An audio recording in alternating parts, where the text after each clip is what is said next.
All right. Hello, everybody. We're going to be working on some notes for our Minor Prophets class again. I've got my dress shirt on today. Just got back from a funeral, so I'm looking pretty snazzy. But I don't want to go into the bedroom and wake up my wife and my baby who are taking a nap.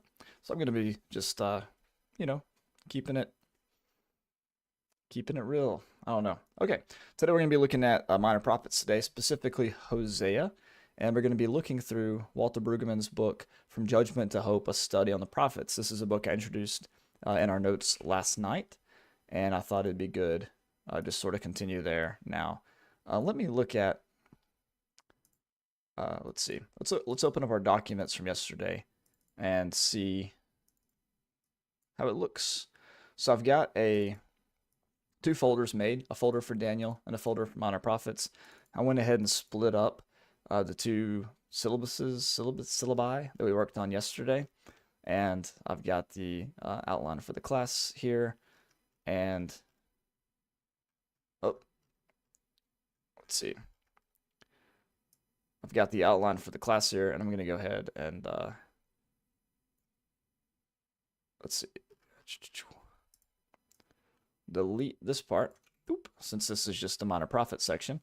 And we're going to start looking at Hosea today. All right.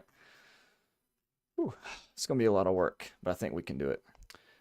One thing that's helpful to do is if you change your view from print layout to draft layout, it makes it a little bit easier to work with, and you don't get all confused with your notes and things like that. So anyways, this is what we're going to be doing. We're going to be looking at Hosea. So we're going to create another handout here, or another document here. We're going to call this O2 Hosea. And this is going to be really simple. Our goal is to basically delete everything out of here like this. Delete all that. We're going to delete our goal and everything like that. And we're going to put Hosea at the top and delete our goal here. Delete this here. And then we shall just bump this over to there and we should be good. So we're going to, in fact, even take away that, put a title there, make these headings. Make this heading 2. Actually, let's not do all this. That's going to be too much work. Yeah, just leave it like this.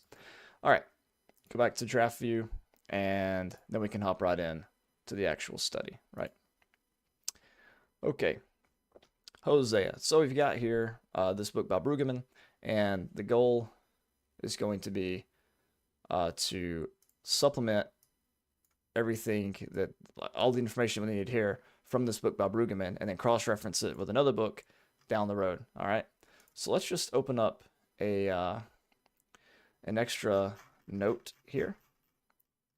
Let's see. I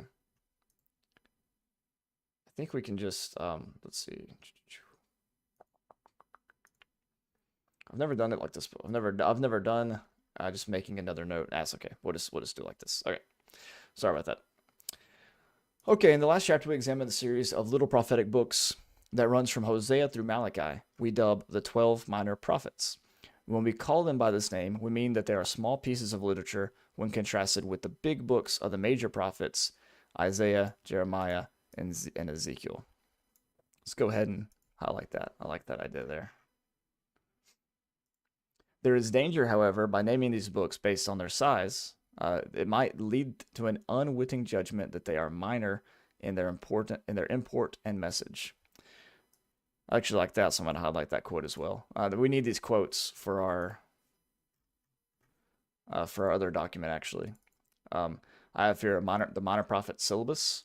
I'm probably going to add a lot of these quotes to this on down the road, but right now, we're not going to worry about it.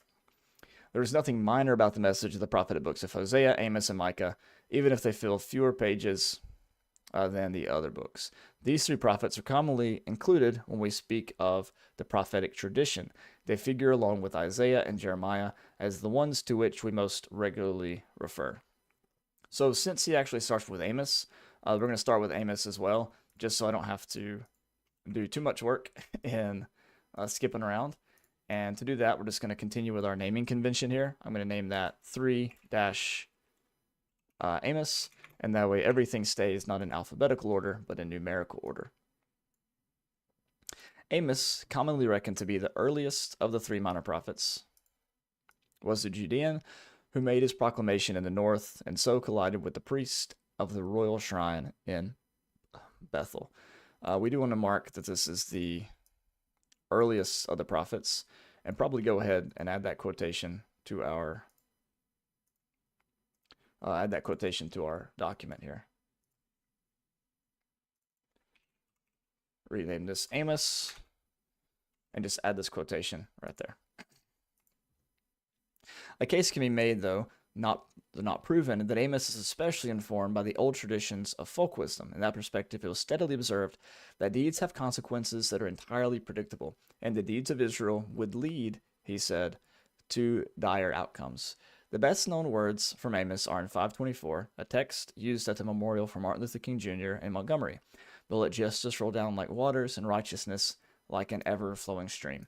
Actually, since we have this quotation here, it would actually do us well to go ahead and copy that quotation into our document as well. Since we have a section on, our document on key passages, it would be good to go ahead and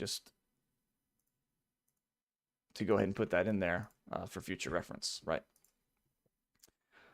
In prophetic tradition, the word pair of righteousness and justice is a call for transformative investment in the common good that inevitably includes the vulnerable and disenfranchised. See, I like that quote as well, and so I'm going to take that and also copy that and put that under major and minor themes.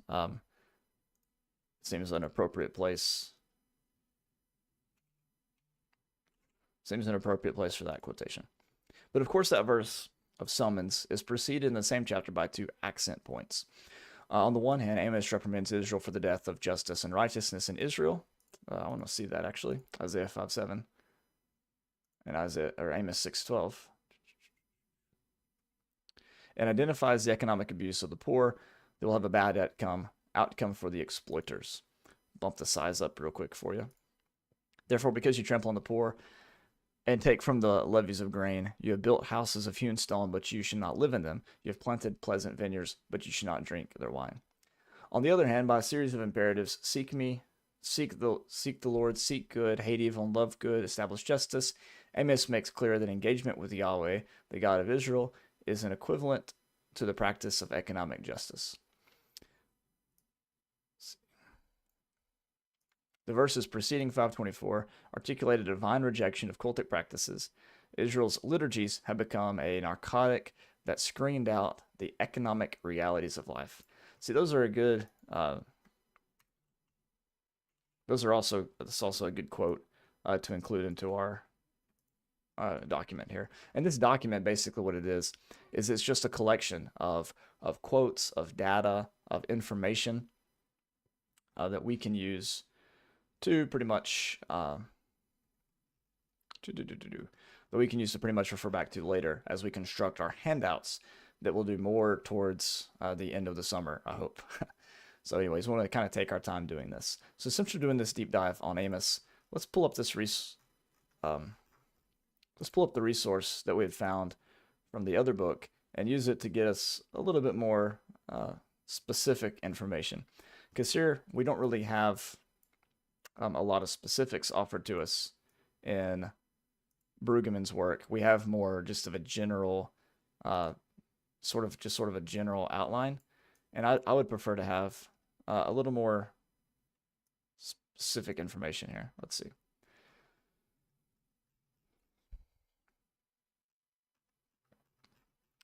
Down here in this, I've already copied and pasted a lot of quotations off screen. So we know that the Amos was written in the 8th century BC. So we'll put that there. 8th century BC. That's whenever Amos worked, that Amos was a pre-exilic prophet for the northern tribes. And let's see, his focus was on, he focused on the sin of Israel in light of a coming invasion by Assyria.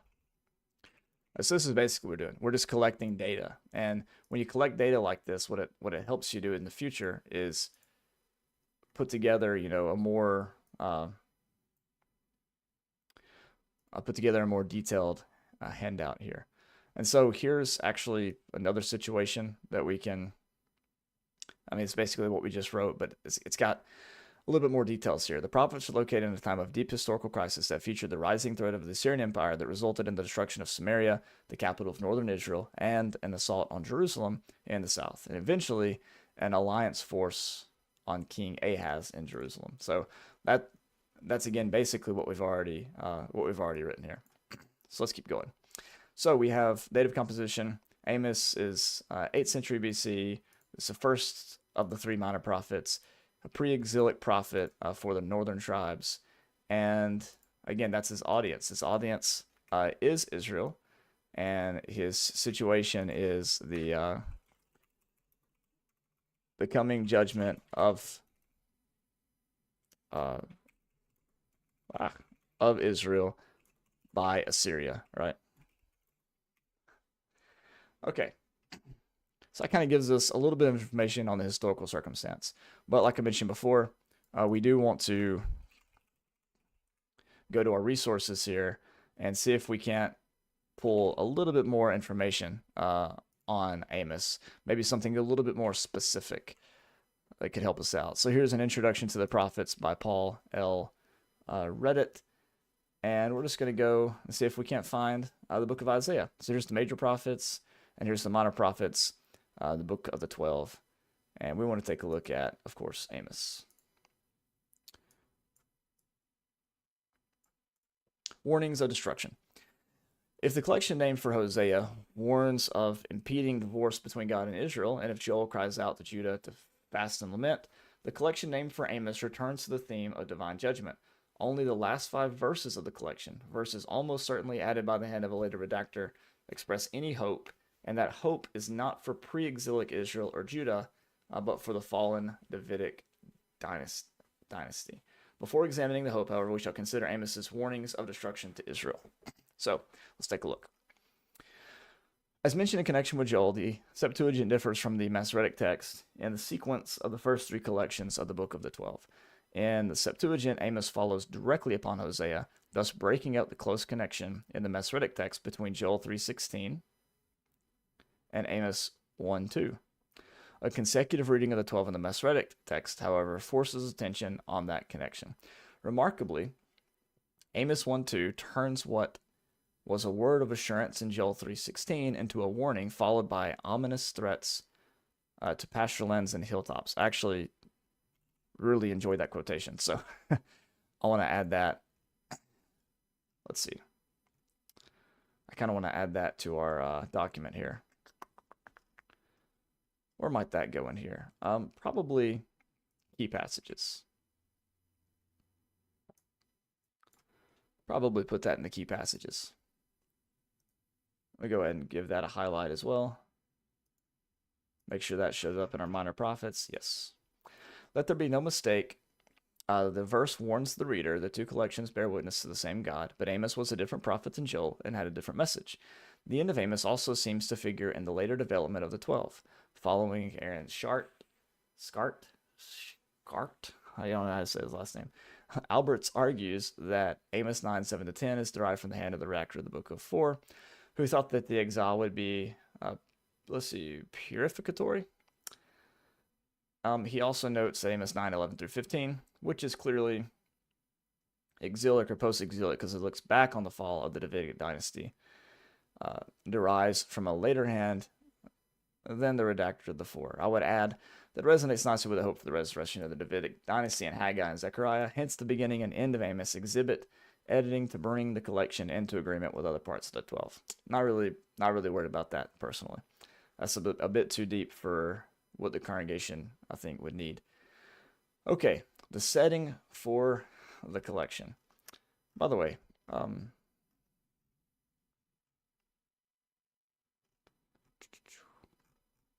ooh, this is a long section for sure. All right. So what can be said then? Let's move this over here. What can be said then about the setting or the settings of the collection? The superscription dates the prophet himself in the days of King Uzziah of Judah and in the days of Jeroboam, son of Joash, during or 2 years before the earthquake. Uzziah ruled in Judah from 783 to 742, and Jeroboam in Israel from 786 to 746. A lengthy period of diminished demands by the Assyrians. During that period, the upper class in Israel seems to have prospered, and at the expense of the poor, at least as Amos saw things. A time toward the middle of their co-reigns cannot be far off, so scholars usually date Amos around 760. Yeah, okay, sweet. So we actually have a more exact date to add to our notes, and this is just how you do stuff. You just move through slowly but surely and add your information as you get it, and then you can organize it and put it all into actual order later. You don't have to like get it all fixed and edit it all right now. You can just kind of collect information and go back and fix it later. Nothing in the collection prior to 911 to 15 requires a date earlier than the exilic period, though Albert Sink's 9:7 through 10 fits there. Okay, that's okay. All right, I think that's going to be good for that section. So they think that basically this was finished. Minor Prophet outlines. What's up, Kiki? Yeah, Minor Prophet outlines. Working on Amos right now. This is for Bible class in the fall. So here's my thinking. I originally said that I was going to do Daniel in the Sunday morning class and the Minor Prophets and Golden Agers. But now that I've started and I've got we're like opening stuff. Now that I've started and I've got, let me show you. Let's not open that.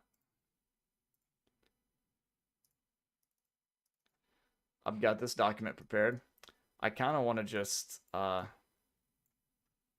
do Daniel for the Golden Agers class and the Minor Prophets for the Sunday morning class. Even though I have it listed as Tuesday, I mean, it's only 15 lessons, and let's see. It's only 15 lessons. I kind of just do them in order, basically, except for Joel, Obadiah, and Jonah, which are kind of outliers. And then I got all these notes already on it, so I feel like, I don't know, I feel like Minor Prophets would be good for the fall. So, yeah, that's what we're working on. All right, let's get back to it here. You'll have to send copies of them if we're still with the teens. Absolutely, I will. And I'm also going to record them with audio. I hope. I always forget, but I hope I remember to do that. Okay. See, this guy's still arguing about the authorship of Amos 9:11 through 15 because it looks back to the fall of the Davidic dynasty, but I'm not really worried about that. Does it follow then that Amos himself wrote down the rest of the message attributed to him? That is possible, but not really likely. Few people in ancient Israel were literate, let alone capable of writing down prophetic messages, short or long. Amos, therefore, like most other writing prophets, probably delivered his messages orally, and then someone else wrote them down. That is something that we pointed out in relation to the. Let's see, we have a distinction here: the date of composition versus the historical circumstance. And so I will just put that note in there just so we remember that that's like a thing. In Jeremiah's case, of course, we know the name of the scribe, Baruch. In Amos's case, we do not. It seems clear from the narrative of Amos's banishment from the temple in Bethel that he was not well received. yeah, you wonder. Perhaps he was considered a troublemaker or at least a crank. That's probably putting it lightly. What then would have led to the recording of his message? The answer is not hard to guess. Amos turned out to be correct about the fall of Israel, just as Hosea was. Once he was proven correct, people may have been more willing to listen. Perhaps he dictated the messages again, as Jeremiah did. Or perhaps someone remembered them or collected them from people who did, wrote them down, and preserved them.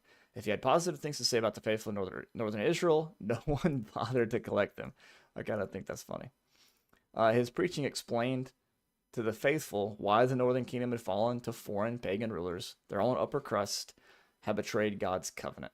Eventually, Amos's messages moved south to Judah to reprise the dual role of warning explanation in the face of the Babylonian threat in 597, 586. Yeah, okay. So in other words, they were preserved not just because they dissed Israel, but because they had relevance to Israel's current or Judah's current situation in facing the Babylonian exile. We got the structure of Amos is fairly simple, he says, consisting of a superscription, a motto, 3 clusters of sayings, plus an epilogue. Hey, that's actually probably important for me to pay attention to, huh? Yeah, let me actually copy that down. So we have an outline of Amos. Let's do that. We need to provide an outline of Amos. So we have superscription. The word of Amos was among the shepherds of Tekoa, which he saw concerning Israel in the days of blah, blah, blah, blah, blah, blah, blah, blah, blah, blah. And then verse 2, we have the motto, which is an extension of Joel chapter 3. The Lord roars from Zion and utters his voice from Jerusalem. The pastures of the shepherds wither, and the top of Carmel drips. And then we have thus says the Lord. And so the first cluster of sayings extends from chapters 1 to chapter 1 to chapter 2. And then they're held together by a common introduction. For 3 years of transgressions, yea, for 4. Let's see. Huh, interesting. I'll have to dig into this idea a little bit more, which is why we put it in our handy dandy notebook. Actually, it's right there. All right. Let's keep it going here. Again, this is a bit longer of a section than what Brueggemann's was, so it'll take us a bit more time to get through. Let me actually see. So we have 249 versus 240. So just 9 pages. That's actually not too shabby. All right. The structure of Amos is fairly simple, considering a superscription, blah, blah, blah, blah, blah. The first cluster of sayings contains prophecies of disaster against 2 groups, the city of Damascus, Gaza, and Tyre, and the areas of Edom, Ammon, Moab, and Judah, and culminates in a more lengthy condemnation of Israel. Yeah, it's a very interesting story, actually. It ends up going back to Judah, I believe it. No, it already said Judah. Then it ends up going back to Israel. So it like sets up like all these guys, like you guys need to do better. And you can hear Israel kind of cheer. And then Israel comes back in. Amos comes back in. Is like, well, Israel, you're actually just as bad as they are. So he kind of tricks them into condemning themselves. Let's see. One would expect Amos to list 4 sins for each city or nation chastised, but he lists only 1 for the first 6 groups. For Israel, however, he names the 4 ways they sin. That's an important point too. We'll have to come back to this when we're actually creating our handout. They were participating in fertility cults, occult prostitutes, by using personal property taken as security for a debt, and by causing prophets and Nazarites to violate their reason for existence. It would appear that the first 6 prophecies of disaster served mainly to set up what Amos had to say about Israel. The second cluster of sayings, okay, which is chapter 3 through 6. So we got to copy that. Second cluster of sayings, and then the third cluster, or the third collection, and that contains 5 visions. All right, look at this. This is coming along nicely.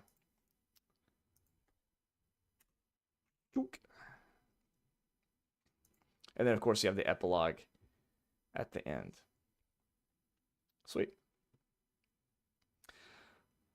Okay, in the first 2, the prophet intercedes, but the last 3, he does not intercede.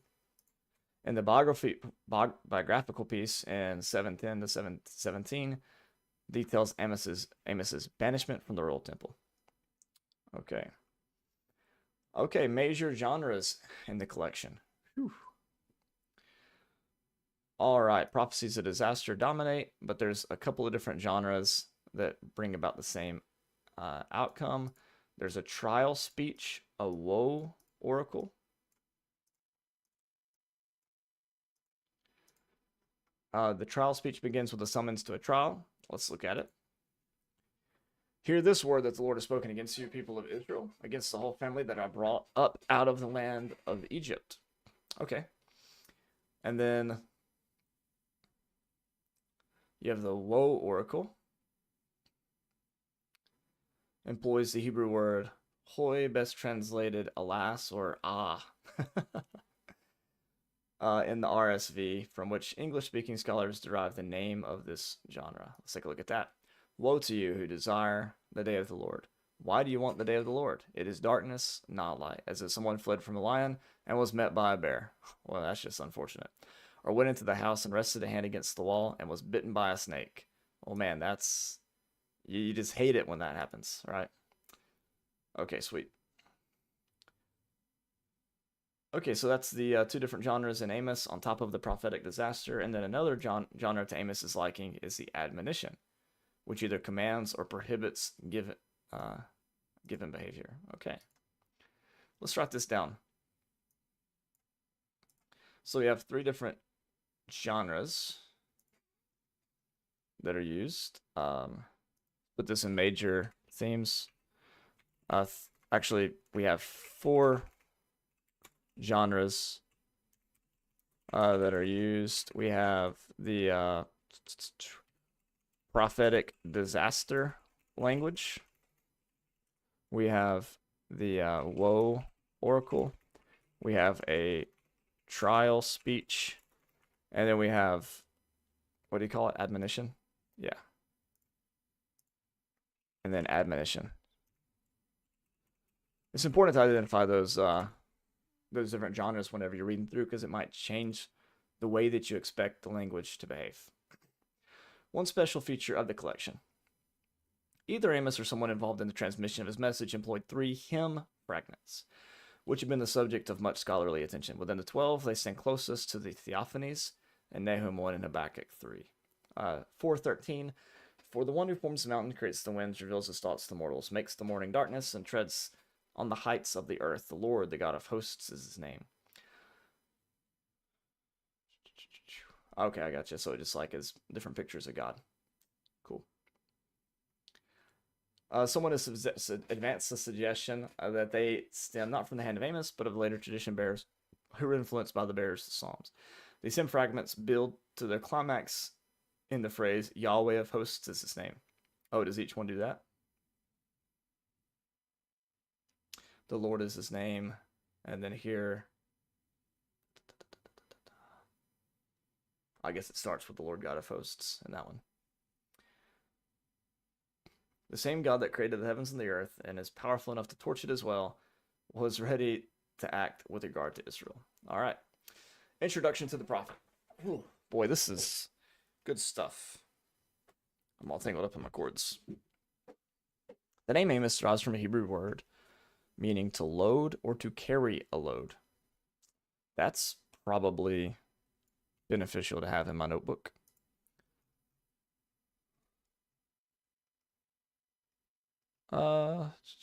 Again, sometimes you don't have stuff exactly where it needs to go. Like you realize that there's more to your there's more what you could put in here than what you have in your original outline. So just throw it in there. You'll figure it out later. The superscription says that he was from the Tekoa, a town on a hill within view of Bethlehem, which was located about 6 miles to Tekoa's north. Amos is said to be among the shepherds of Tekoa. The Hebrew word used for shepherd is in the plural form, which designates someone who raised, sold, or tended sheep. Okay. Sometimes used in relation to breeders of sheep. They're kind of looking, they speculate about the status of Amos. It would seem, however, that it does not necessarily follow that simply because one breeder was wealthy, all were. So Amos might not be all that wealthy. In Amos 7:14, Amos calls himself a herdsman. The noun from which it derives is a general word for cattle or herd that designates large animals like oxen. Some scholars have suggested that it is a mistaken reading and that the text actually should read this other one as in 1:1.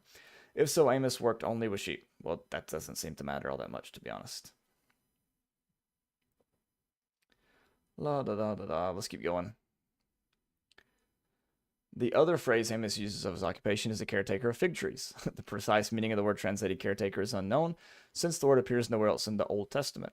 The term apparently designates someone who did to figs, whether to pick them or otherwise handle them to make them more palatable. In terms of the private life of the prophet, therefore, we know only that he lived in Tekoa and worked in agriculture with sheep and or oxen and with figs. His public career lasted no more than 2 years and was spent in northern Israel. Okay, we can definitely use that in terms of the historic situation / the date of the book. There we go. That's the kind of stuff that we need. He may have preached in several northern sanctuaries for he is portrayed as condemning worshippers, and more than one, even including Jerusalem. The collection named after him relates what was presumably his culminating experience in the royal temple in Bethel. Amaziah, the main priest of Bethel, reported to King Jeroboam II that Amos was conspiring against the king by warning his audiences that the king would die by the sword and the people would go into exile, in Assyria, no doubt. Then Amaziah banished Amos from the temple in Bethel and commanded him to leave the country, despite Amos's response that he was not a professional prophet or even the son of a prophet. His career seems to have been over. He could perhaps have continued to preach from the sidelines, but no longer in the temples. Okay, now we're getting into more of the general themes in Amos, which is going to be helpful for our outline. The overall tone of Amos's message is doom, particularly for the upper class.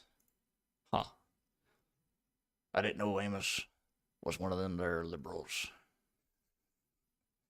Okay, upper class, yes. Boom, got it. And that is true. He even got on the landlords in Amos.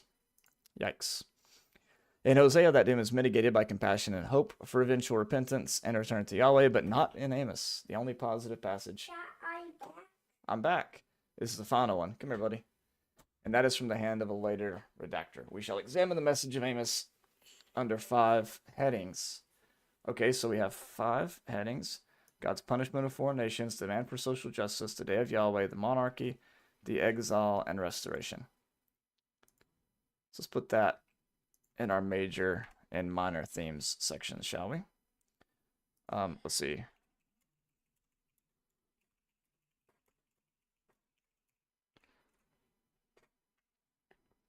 Caden just got up from his nap. When are we going to go to Johnson's house? When are we going to go to the Johnson's house? Hmm. I don't know. Kiki's listening. She might be able to tell us. Although she has a friend coming over tonight, so we might go do something else. All right, so let's keep going here. Caden, you going to help me with my video? No? You just hang out there then, buddy. Hey, Kiki says, she says, hey. Can you say hey to her? Wave to Kiki. Look at the camera. Say hey. Hey. Yeah. Why is Kiki on camera? Why is she in the camera? I don't know. She's watching Daddy study the Bible. Okay, and so then we have, let's see, all the headings here, which we don't technically need. Let's see, 1, 2, 3, 4, 5. We don't technically need to read those right now because we can come back to those. Since we're just looking for general outline stuff to build our handout from, we don't need to go into it too much. Okay, like Hosea, Amos also foresaw God's sending natural calamity on Israel. We might once again want to question the morality of God's destroying nature. In this case, however, a more nuanced reading is possible. Amos reviews a series of natural crises: famine, drought, excess moisture, locusts, and diseases affecting peoples and animals. It is not clear, however, that any of these conditions constitutes the divine punishment of Israel. Instead, they're all natural conditions that adversely affect people. It is possible, therefore, to suggest that Amos construed these natural events as warnings to Israel, warnings that the people were dependent upon God and God's world and not free to misbehave as they wished. I would just put a highlight on that so we can come back to it later. The Israelites, however, had refused to heed the warning from nature and would reap the recompense from God for their sin and folly. Almost done here, Caden. The messages of Hosea, Joel, and Amos sound the theme of the impending divorce of God from Israel. The Israelite prophet Hosea saw the divorce as the result of infidelity on the part of Israel in its relationship to God. And the post-exilic prophet Joel thought the divorce necessitated Israel's turning or returning to God and called the people to Yahweh. He promised that if Israel did not return to God, God would turn to them. What? That's for Joel. The Judean shepherd Amos, filtered through and added to by later scribes, denounced Israel for social injustice and warned that the divorce, though not irrevocable, carried with it a heavy price. The final edition proclaimed that restitution was possible, however, including the restitution of the Davidic monarchy. One of the key passages, then, that keeps showing up in Amos is, of course, Amos chapter 9, 11, and following. And I'm going to copy this passage into my notes because I, for one, know that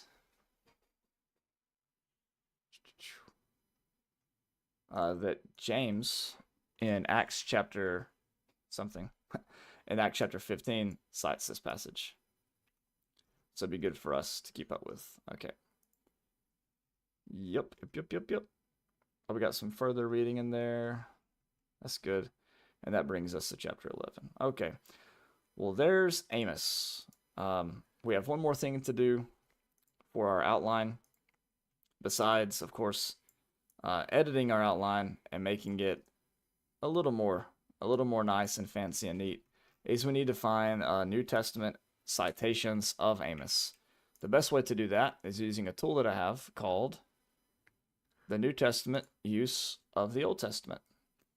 And a really easy way to do this is you just go to the source, and we're going to try to find Amos.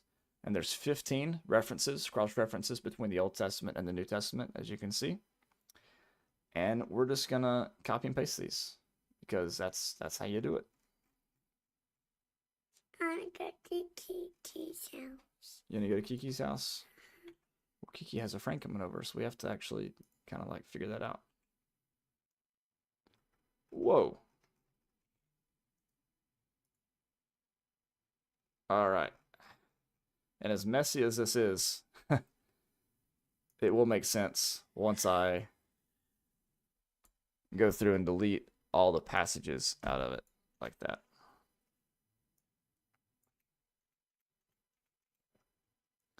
And then we can clean it up a little bit, right, Caden?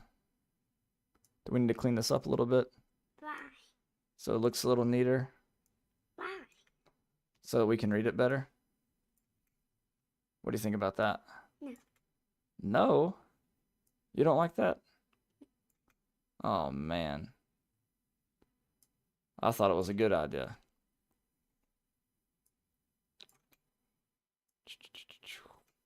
How do you keep going away? I'm just moving all those out, and now we do this. You ready? We go like that. And on all the Amos ones, we bump them over like that so that we can go back and see them. And it keeps everything in order. And we'll be able to reference it as needed. Just go every other line like that. All right. Now we've got most everything done here. We just need modern day applications, but that's really something that we do after we compile our notes and put them all together. So there's our outline for Amos. I mean, that's not too bad. Remember, Amos, this is just going to be one class. And so if we go back to our minor prophet syllabus, Amos can be 2 classes. So that'll probably give us time to work through some of this, to work through some of these New Testament citations. But yeah, this is a pretty good start for our class this fall. So next time we're together, we're going to take a look at OC. We're going to take a look at Hosea. And then from there, we'll see what happens after that. We got a lot to read, though. We got to read their message. We got to read Their message for today. Oh, that's going to be helpful. Hope for the future. Yep. All going to be good. All going to be good help. All right, Caden. Say bye, everybody. Bye. Here, let me lift you up a little bit. Oh, your button's coming up, button. All right, say bye, everybody. Bye.